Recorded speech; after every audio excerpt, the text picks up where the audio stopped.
আওয়ামী লীগ এখন হয়ে গেছে জম্বি লীগ। জম্বি বুঝেন? কোনো আত্মসমালোচনা, আত্ম উপলব্ধি, অনুতপ্ত না, ক্ষমা চায় নাই। এই আওয়ামী লীগের সাথে কেন সম্পৃক্ত হব? দেখেন, আওয়ামী লীগ একটা জিনিস আমি আগে বলেছি সব সময়, এটাকে বলা হয় একো চেম্বার। একো চেম্বার হচ্ছে, আপনি খেয়াল করবেন আওয়ামী লীগ যখন ক্ষমতায় ছিল, চারিদিকে তাদের মাইক্রোফোন এবং লাউড স্পিকার দিয়ে তাদের কথা তারাই শুনছে। ঠিক আছে? আমি যা বলছি আপনি শুনেছেন, ওইটাই আবার আমাকে বলেছেন, আমি আবার আপনাকে বলেছি। এটাকে বলে একো চেম্বার। নিজের কথা নিজে বিশ্বাস করে নিজের প্রোপাগান্ডা নিজে খেয়েছে। এখন একই জিনিস হচ্ছে, ওই যে আপা আপা করে নেত্রী নেত্রী করে ফোন করে, বলে যে আপা আপা আপনার জন্য বাংলাদেশ পাগল হয়ে গেছে, ঠিক আছে আপনি চলে আসেন।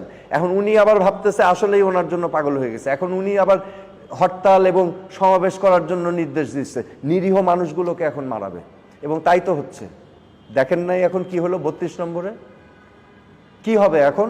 নেতাকর্মী একটাও তো ঘরে থাকতে পারবে না। তো এখন নিরীহ মানুষগুলোকে ঠেলে দিচ্ছে নির্যাতন, অত্যাচারে।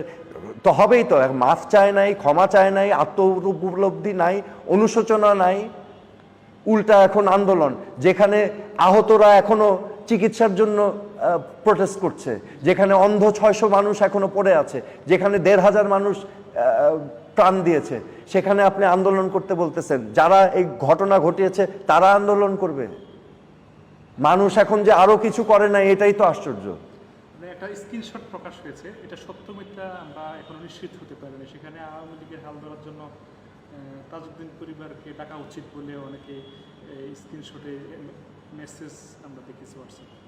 মানে আপনি কতটা অবগত আছেন? বা আওয়ামী লীগের হাল ধরার জন্য যদি তাজউদ্দিন পরিবারকে ডাকা হয়, অনুরোধ করা হয়, এই আওয়ামী লীগ, যেই আওয়ামী লীগ, আবার বলছি, কোনো আত্মসমালোচনা, আত্ম উপলব্ধি, অনুতপ্ত না, ক্ষমা চায় নাই, এই আওয়ামী লীগের সাথে কেন সম্পৃক্ত হব? কেন? যে আওয়ামী লীগ এখনো বুঝতে পারছে না, স্বীকার করছে না, তাদের তাদের তাদের নাম ভাঙিয়ে যে গণহত্যা করা হয়েছে, তাদের নাম ভাঙিয়ে। তো শেখ হাসিনা কোন দলের সভাপতি?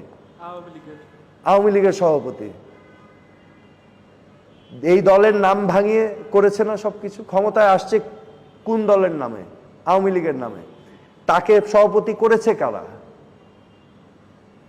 এই দলই তো করেছে।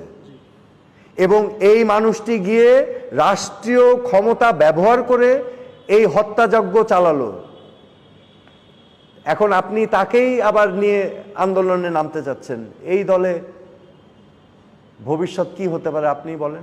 নামগুলো আসছে, এখন নাম আসলে আসতে পারে, এটা তো আমার কিছু করার নেই।